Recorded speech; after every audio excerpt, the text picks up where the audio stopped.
नमस्कार दोस्तों, तिवारी क्लासेस में आपका स्वागत है।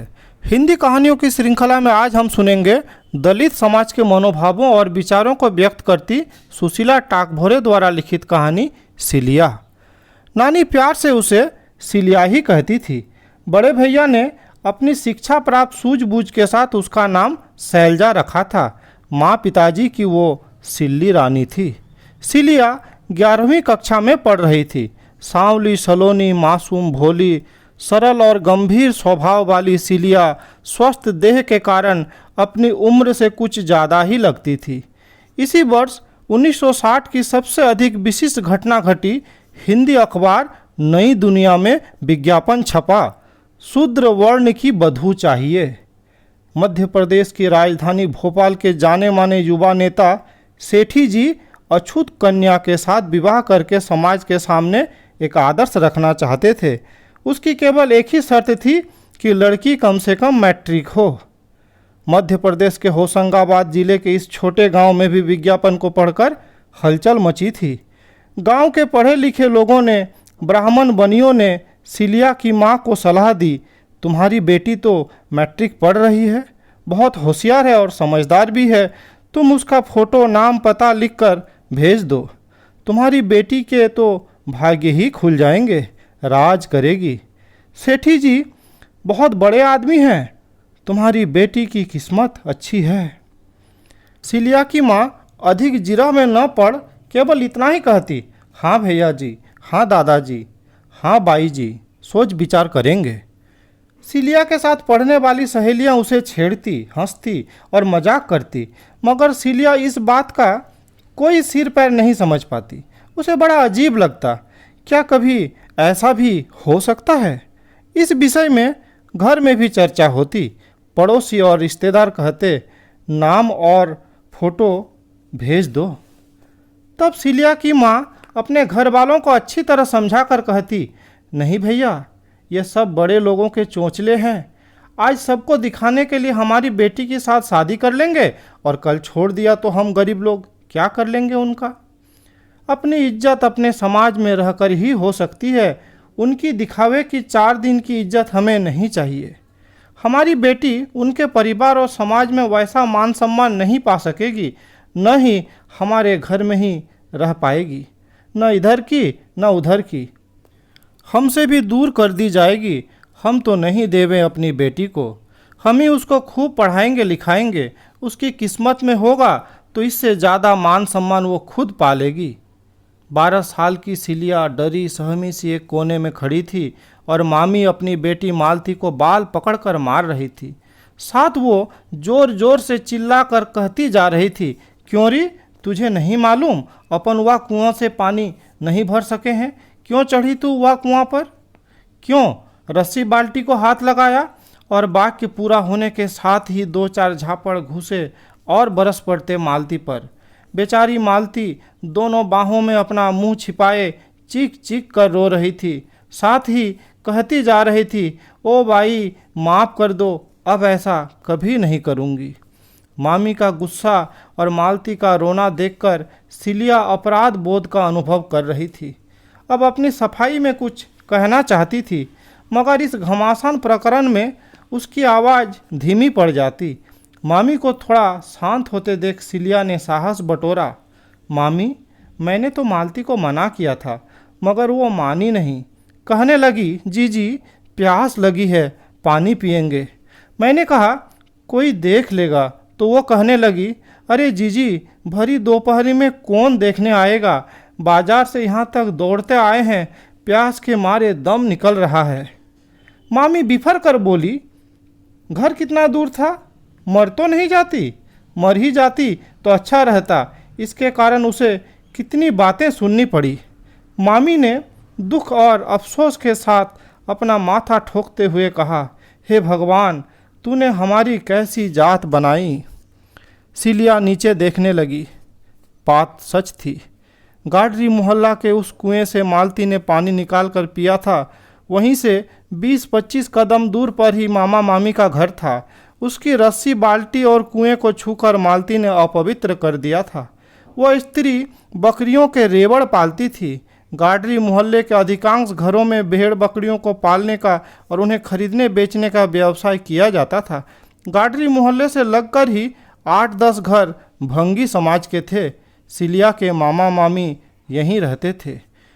मालती सिलिया की ही हम उम्र थी, बस साल 6 महीना छोटी होगी, मगर हौसला और निडरता उसमें बहुत ज़्यादा थे। जिस काम को न करने की नसीहत दी जाए उसी काम को करके वो खतरे का सामना करना चाहती थी। सिलिया गंभीर और सरल स्वभाव की आज्ञाकारी लड़की थी। मालती को रोता देख उसे खराब जरूर लगा, मगर वो इस बात को समझ रही थी कि इसमें मालती की ही गलती है। जब हमें पता है कि हम अछूत दूसरे के कुएं से पानी नहीं ले सकते तो फिर वहाँ जाना ही क्यों। वो बकरी वाली कैसे चिल्ला रही थी, और बाई दोरोरी जा मोरी को समझाओ, देखो ना मना करने के बाद भी कुएं से पानी भर रही है, हमारी रस्सी बाल्टी खराब कर दी जाने। और मामी को उससे कितनी बातें सुननी पड़ी। क्यों भाई, जई सिखाओ तुम अपने बच्चों को, एक दिन हमारे मुड़ पर मुतने को कह देना। तुम्हारे नज़दीक रहते हैं तो क्या हमरा कोई धर्म कर्म नहीं है? का मर्जी है तुम्हारी, साफ साफ कह दो। मामी गिड़गिड़ा रही थी, बाई जी माफ़ कर दो, इतनी बड़ी हो गई मगर अक्ल नहीं आई इसको, कितना तो मारू हूँ फिर भी नहीं समझे। और मामी वहीं से मालती को मारती हुई घर लाई थी। बेचारी मालती। सिलिया सोच रही थी कि भगवान उसे जल्द ही अकल दे देंगे, तब वो ऐसे काम नहीं किया करेगी।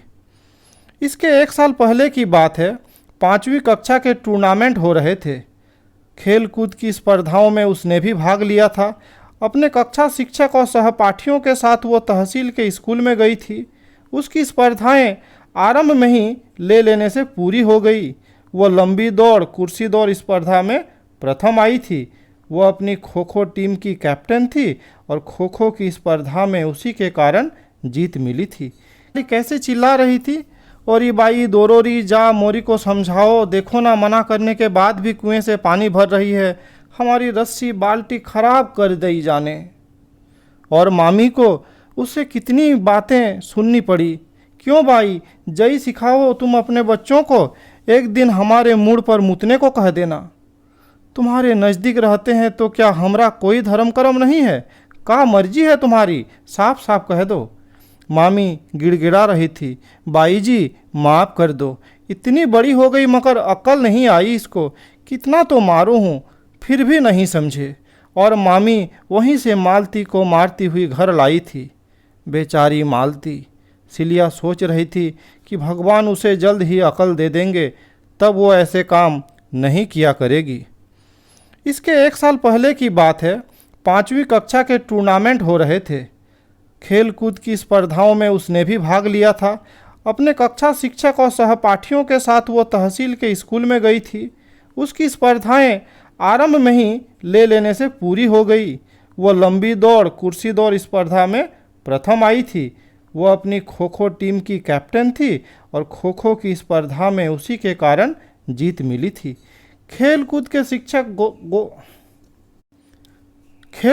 शिक्षक गोकुल प्रसाद ठाकुर जी ने सबके सामने उसकी बहुत तारीफ की थी। साथ ही पूछा था, शैलजा, यहाँ तहसील में तुम्हारे रिश्तेदार रहते होंगे, तुम वहाँ जाना चाहती हो? हमें पता बताओ, हम पहुँचा देंगे।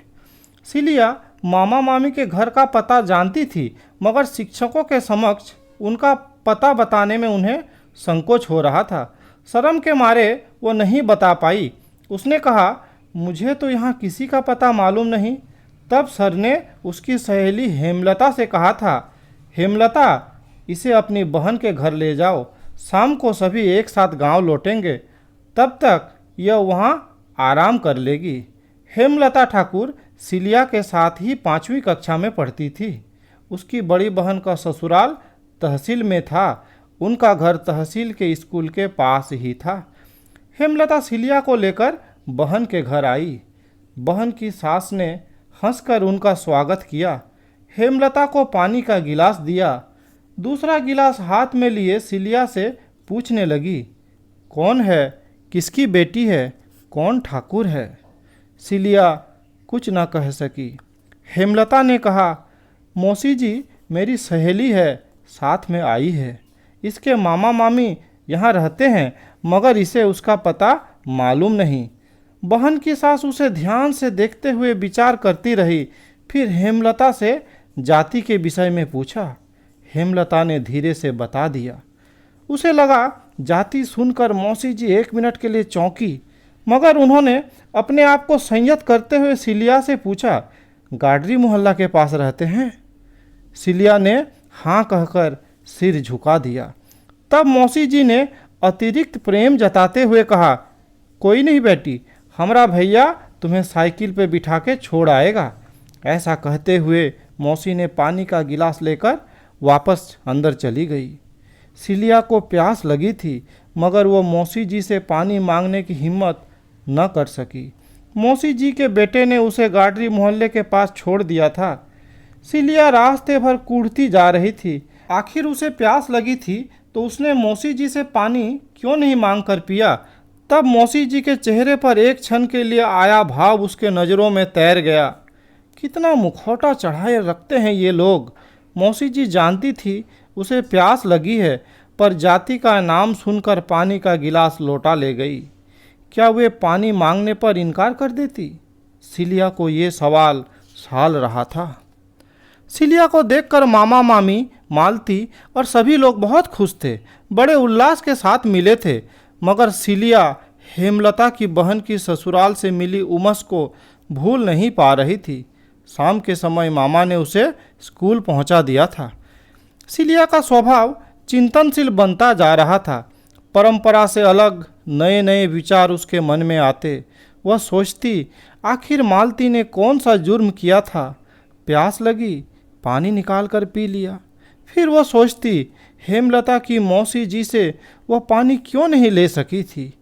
और अब यह विज्ञापन उच्च वर्ग का नवयुवक, सामाजिक कार्यकर्ता जाति भेद मिटाने के लिए शूद्र वर्ण की अछूत कन्या से विवाह करेगा? यह सेठी जी महाशय का ढोंग है, आडंबर है, या सचमुच वे समाज की परंपरा को बदलने वाले, सामाजिक क्रांति लाने वाले महापुरुष हैं? उसके मन में यह विचार भी आता कि अगर उसे अपने जीवन में ऐसे किसी महापुरुष का साथ मिला तो वो अपने समाज के लिए बहुत कुछ कर सकेगी। लेकिन क्या कभी ऐसा हो सकता है? यह प्रश्न उसके मन में हटता नहीं था। माँ के यथार्थ के आधार पर कहे गए अनुभव कथन पर भी उसका आस्थापूर्ण विश्वास था। मध्य प्रदेश की जमीन में सन 60 तक ऐसी फसल नहीं उगी थी जो एक छोटे गांव की अछूत माने जाने वाले भोली भाली लड़की में अपना विश्वास जगा सके। और फिर दूसरों की दया पर सम्मान, अपने निजत्व को खोकर दूसरों के शतरंज का मोहरा बनकर रह जाना, बैसाखियों पर चलते हुए जीना, नहीं, कभी नहीं। सिलिया सोचती, हम क्या इतने लाचार हैं, आत्मसम्मान रहित हैं? हमारा अपना भी तो कुछ अहम भाव है। उन्हें हमारी ज़रूरत है, हमको उनकी नहीं। हम उनके भरोसे नहीं रहे। पढ़ाई करूंगी, पढ़ती रहूंगी, शिक्षा के साथ अपने व्यक्तित्व को भी बड़ा बनाऊंगी।